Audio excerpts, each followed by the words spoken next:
စိတ်ယုံမာတွေမမွေးကြနဲ့စိတ်ယုံမာတွေရှိလို့ရှိရင်ကောင်းကျိုးချမ်းသာရမှာမဟုတ်ဘူးဒါကြောင့်မို့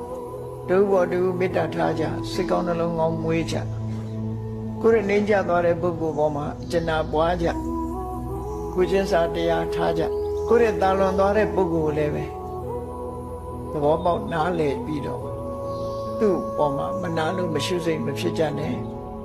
တစုံတစ်ယောက်ကကိုယ့်ကိုစော်ကားတော်လည်းပဲအညှိုးအတေးတွေထားပြီးတော့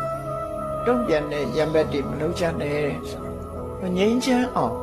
ဆုံးမပေးတာဖြန့်ဖြေပေးတဲ့စိတ်နေသဘောထားလေတကယ်အေးချမ်းမှုကိုဖော်ပြ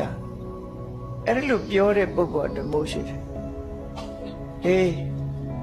ငုံမခံနဲ့ချသူကဒုံးနေဆိုငါဓာတ်နဲ့ဆိုငါလက်နဲ့ဆိုအဲ့လိုမြောက်ပေးတဲ့ပုဂ္ဂိုလ်တွေကလည်းလောကမှာရှိတယ်လေအဲ့ဒါလို့ငုံမခံနဲ့အပြတ်ရှင်းဖြတ်ကြတတ်ကြဖြတ်ကြဆိုတဲ့ပုဂ္ဂိုလ်တိုက်တွန်းတဲ့ပုဂ္ဂိုလ် ਨੇ မလုပ်ကြနဲ့အလုံးသိခံပြီးတော့တုံးနဲ့တူဆင်ပြေအောင်